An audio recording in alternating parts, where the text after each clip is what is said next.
Pinasalamatan ni Vice President Duterte ang lahat ng mga sumuporta at nakiisa sa laban ni Badoy at Celis. Ayon kay Vice President Duterte, kahanga-hanga ang tapang at tatag na ipinamalas ni Dr. Badoy at ka-Eric para ipaglaban ang karapatan at itaguyod ang saligang batas. Aniya, simbolo ang dalawa ng isang bayan na naninindigan ng tama at naninindigan para sa tama. Kinilala rin ni VP Duterte ang katapangan at katapatan sa bayan ni Dr. Badoy at ka-Eric bilang bahagi ng matagumpay na kampanya ng Duterte administration laban sa terorismo ng insurhensiya sa ilalim ng National Task Force to End Local Communist Armed Conflict. Kinilala rin ni VP Duterte ang katapangan at katapatan sa bayan ni Dr. Badoy at ka-Eric bilang bahagi ng matagumpay na kampanya ng Duterte administration laban sa terorismo ng insurhensya sa ilalim ng National Task Force to End Local Communist Armed Conflict. Dagdag pa ng pangalawang Pangulo na ang panawagan ng PMA alumni at mga kawal ng AFP ay paalala rin sa kahalagahan ng kaayusan, integridad at maayos na pamahalaan. President. Mr. President, dear colleagues, magandang gabi po sa inyo. 3 months ago, before this august chamber, I stood before you to expose the alarming practices of Socorro Bayanihan Services Incorporated. In an isolated community in Barangay Kapihan, Municipality of Socorro, children were being forced into marriage, young girls were being sexually abused, and other atrocities were visited upon hapless members by a person they believed to be the incarnation of Jesus Christ. Sa mismong Senado ding ito, inaresto sina Senyor Aguila at ang iba pa niyang kasama. Salamat sa maagap na tugon ng Department of Justice at patuloy nating pinagdarasal ang ganap na katarungan para sa mga biktima. Ngunit, hindi po tayo titigil hanggang may batang nasa peligro. Hindi tayo titigil hanggang may mga Diyos-Diyosan na naghahasik ng lagim sa mga kababaihan at kabataan. At kung paano ang maagap na tugon natin at ng buong gobyerno sa mga biktima na Senyor Aguila, sana ay ganyan din ang pagtugon sa mga biktima ng lider na ibabahagi ko ngayon. Sana mabilis din ang ating pagtugon sa mga biktima ni Apollo Kibuloy. Mr. President, matapos po ang investigasyon sa Socorro, ako po ay nilapitan ng ilang mga biktima para magbunyag ng kanilang mga kwento. At gaya ng mga kwento ng mga biktima ni Senyor Aguila, gaya nila Chloe at Renz, nakakapangilabot ang kanilang mga kwento. Front and center of these narratives are the systemic sexual abuse of women and children in the hands of this man that they call pastor. And though these are not crimes of the past for which we are holding Apollo Kibuloy to account, this is an ongoing offense. Patuloy na nangyayari. The abuse of women and children is taking place as we speak under the auspices of the Kingdom of Jesus Christ. Habang ating isa-celebrate ang kapanganakan ng sanggol na si Jesus, mayroong mga batang sinasaktan sa ngalan ng Kingdom of Jesus Christ. Ang aking opisina po ay kumausap mismo sa mga naging biktima ni Kibuloy. Nakausap ng opisina ko si Elias Jackson, 15 years old, noong na-recruit siya kasama ang kanyang pamilya. Naging isa siya sa mga bata na nakikita natin sa pang-araw-araw na umiikot sa ating lansangan, namamalimos gamit ang letter na kunwari ay solicitation para sa kanilang organization o di kaya tulong para sa pagpapaaral. Hindi natin alam, may malagim pala na sinasapit yung mga batang di masyadong nakakadalihan siya ng malaki sa paglilimos. Sila po ay pinapalo, 20 lashes, 50 lashes, 100 lashes. May isa pang nagkwento, pinapaddle din daw. I am in possession of testimonies to that effect.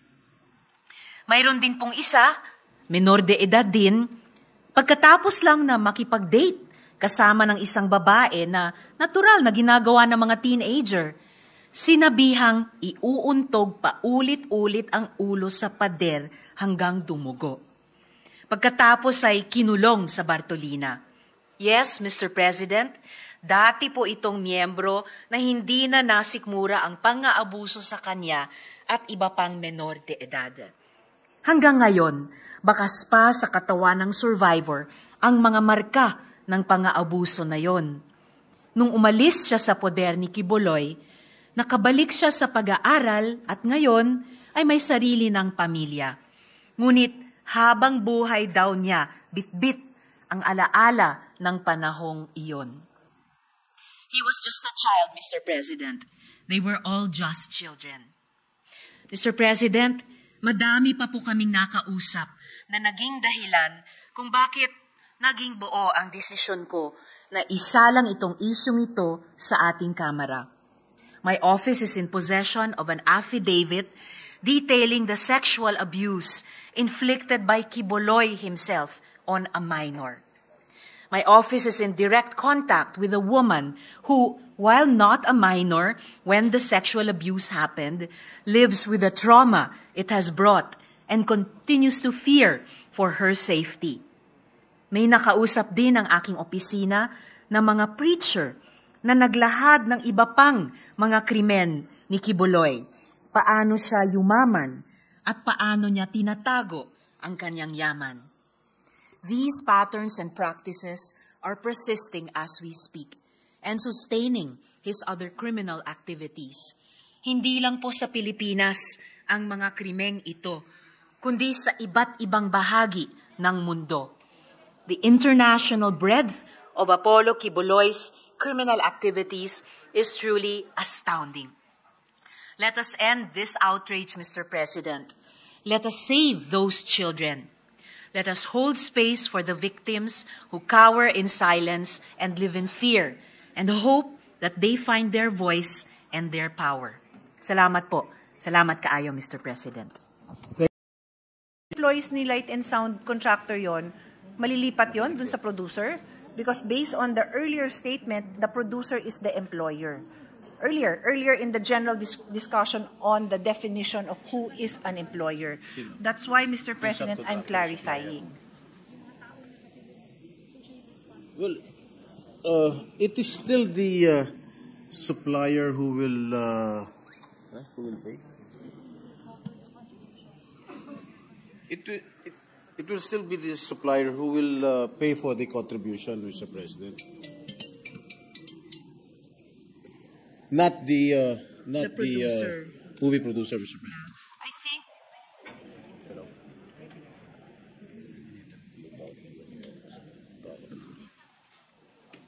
I think, Mr. President, we can have more clarity in the definition of employer when it comes to who is responsible for liabilities in terms of injury in the workplace, and then who is responsible in terms of workers' compensation and benefits. Kasi nga po, as I mentioned, the little I understand about the industry is may subcontractors.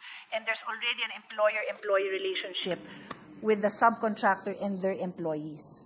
So, gusto ko lang naman na hindi magkaroon ng confusion in the implementation of this law, Mr. President. So, the sponsor is saying now that the subcontractor is considered the employer who will make the contributions of the employer, right, for the benefits, itong SSS Pag-ibig.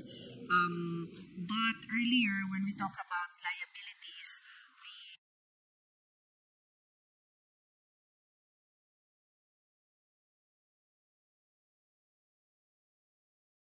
the response was it's the producer who would have liabilities. So maybe we can distinguish later on, even during the period of amendments, liabilities ng ng work-related injuries. Because so that a worker would know sino yung sisingilin niya, in what instance, ang sisingilin niya is yung direct employer niya, which is the subcontractor, and in what cases, if any, ang producer yung sisingilin. I do not know the industry enough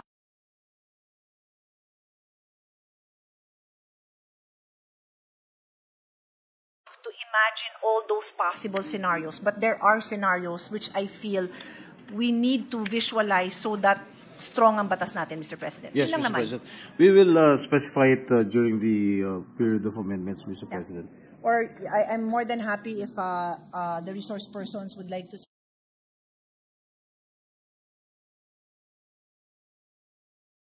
sit down with our team. We're happy to map out those scenarios to be sure we covered everything.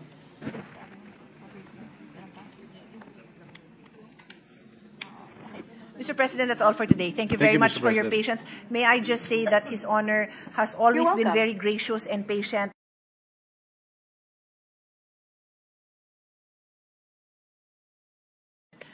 When we go through this process of crafting these bills, it's a process that he is an expert of, having been with me since 2004.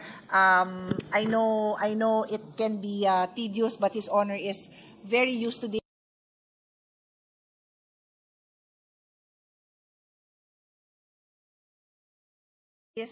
There's many other bills that he sat through with questions that are harder to answer than the questions I ask. So I don't need to ask His Honor for his indulgence, because by nature he is very indulgent. Maraming salamat po. And how can you